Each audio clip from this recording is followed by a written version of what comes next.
Okay, so here we are at the sewing machine, and you can see that I've got a pin at this corner. I've divided this upper collar piece in half so that I've got it pinned at the center, and I've pinned here, so everything is flush. So I'm going to take, and I'm going to start by just easing these two pieces so that they're flush together. I've made a mark with a pencil so I know exactly where I want to pivot at this corner. So I'll keep my needle down and be turning when I get to this corner and pivoting. So I'm lining this up at the 5/8 line, just putting it in just a little bit. I'm going to do a back stitch here. And so I'm going to be just giving it enough of a tug that that bottom or upper collar piece is going to ease itself along. So I'm coming up to my dot here. I don't want to take the pin out too early because it may cause the fabric to slide. So sometimes you have to hand walk your stitches along. So I've got it with the needle down. I'm going to turn it, and I'm just going to line everything up here again because you don't want too many pins because it just ends up having you stop and start an awful lot. And that can cause you to go off a kilter too. So I've got this lined up with my raw edges, and I'm on the 5/8 line. So I'm just going to hold my fabric. You see how I've got my most of my fingers on top, and I'm just curving it and curling it so that it's kind of curling around my hand, keeping the edges nice and lined up. What this does is it actually helps to ease that lower piece in, or upper collar piece. So I can feel, and I like to have a look and have a little bit of feel with it, make sure that everything is okay, so I don't have to take it out. Okay, so I've got to this center, taken the pin out. Same thing, I've got my mark over here so I can hold my fabric. I can line it up so that this raw edge is lined up. I've got it on the 5/8 line, and I'm just curling it around my fingers. And I'm sewing right up to that mark on this corner. Again, take your time, take your pin out, and if your machine won't do like a stitch at a time, then hand work your stitches. So my needle's down, I'm going to lift, I'm going to turn again. Now I want, you see here, I don't have this even, so I'm going to take and line these edges up. If you need to put a pin in, go ahead, but try to get used to sewing with as few pins in some areas that you can. So even though I don't have all my fingers here, I'm still kind of curling that under layer over those fingers. So I'm down to the end, so back stitch and bring it off, cut my threads. So now I want to have a good look here. So I'm looking, actually I see I've got a little tuck in here, so that means I did not hold this tight enough. So I'm actually going to have to pick this out, and I might not pick this whole seam out. I might just pick about 4 inches down the middle out, and then I'm going to take this back to the machine and I'm going to ease this in. So I'm going to do that, and then I'm going to come back and I'm going to show you how we grade it and flip this piece. Okay, so I've fixed that little spot in the middle. You can see how I started, and I did a little more than 4 inches, probably more like 7 or 8, but I've eased it in. Okay, so there's no pleats in it. So now I'm going to take and I want to trim. So generally what I like to do is I like to cut the corner off first. So you see how I've cut this. I've not gone through the stitching, but I've come within about a 1/16 from the corner, and I'm going to do the other side as well.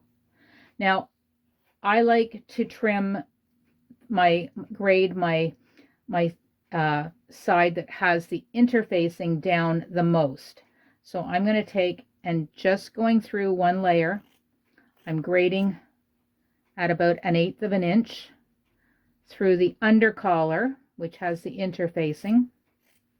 Now, if you were doing this with the interfacing on the upper collar and perhaps not on the under collar, then you would be grading the upper collar. So you would be grading the whatever's interfaced to the smallest grade. Okay, so you can see here how I've got this graded. So now I want to take my other collar piece, which is the upper collar, and I'm just going to grade it down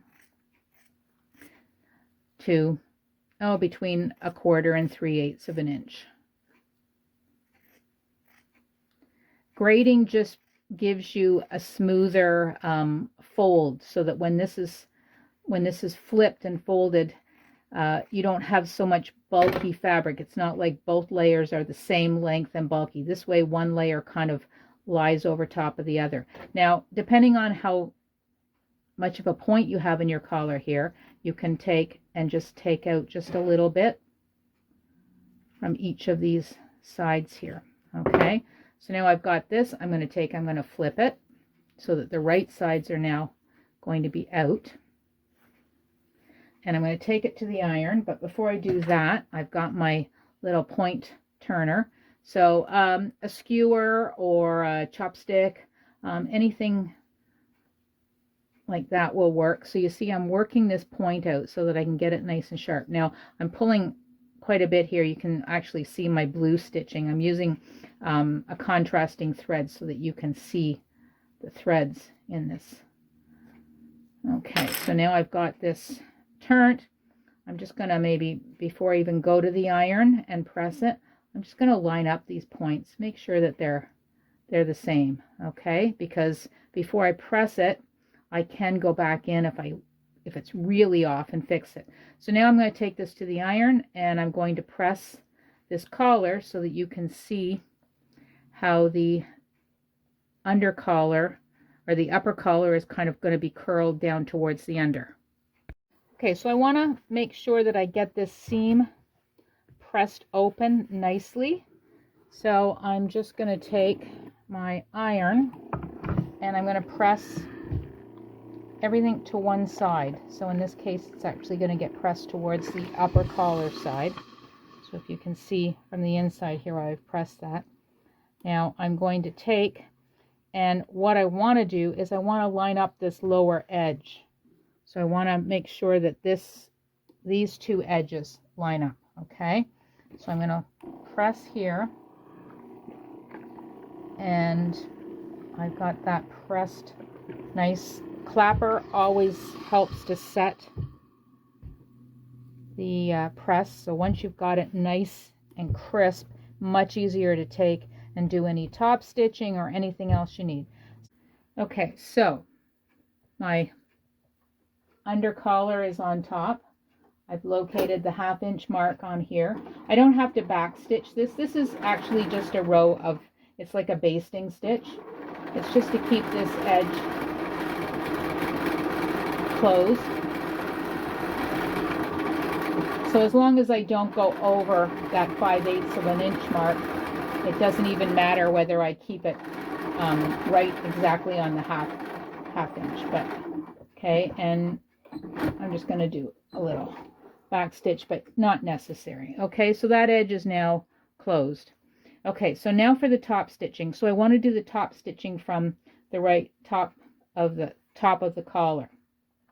So I can feel in here that I've got a little bit of a ridge from my seam allowance. Now I have a foot from my machine that, if you look at it, it's like an open-toed foot. So it's all open here in front of where the needle goes down, and from the back side it has like a V. So what happens is this fabric and this seam actually can fit right into that open toe, and it makes it a lot easier to stay nice and straight. So I'm going to switch feet here. So take a look at your feet on your machine that you have, any extra feet. Look for this. This is an open-toed foot. I'm not sure if they call it an embroidery foot. Every machine has a little bit different name, but this is what you're looking for. So now I want to do my row of top stitching at 1/4 of an inch. So remember, I can get my edge of my collar sort of on the edge of this open toe here. Now my needle, if I leave it where it is, it's actually going to have a smaller, a narrower top stitching. So I want it to be a little bit wider. So I'm actually going to move the needle position over to the left of my sewing machine. So if your machine has that ability, you may want to move that. And so now I'm just going to stitch. I'm keeping the edge of my collar along the edge of that foot, and I'm just going to come up and just, you have to kind of eyeball here what looks like. If you're going to turn it, is that going to still be there? No, I'm going to need one more stitch. And so now I'm going to turn it. If one more stitch is too much, then you may want to make your stitch length a little bit smaller just to go around the collar. Okay, so now I'm just going to stitch down here. Now this is actually, I should have moved my needle position about one more over, and it would have made it an exact 1/4 of an inch. And you do have to keep your eye on where the edge of that collar is, along the edge of your foot.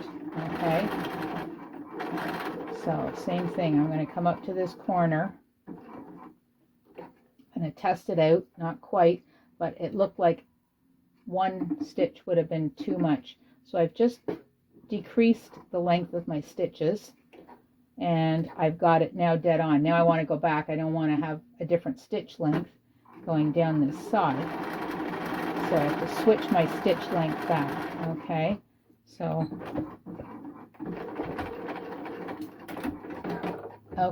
so there is my top stitch collar. And remember how I showed you with the front placket, how if you want to get it so that your top stitching is a little more defined, you can thread a bobbin as well as your spool of thread in the same color, and thread them all through as if it was one thread. So it both go through the same side of the tension disc, through all the loops together, and even through the eye of the needle together. Okay, so there's my collar already. So under collar that was on the bias, and you see how it nicely, how that edge is showing on this side, but from the right side my collar is nice and smooth and nicely top stitched.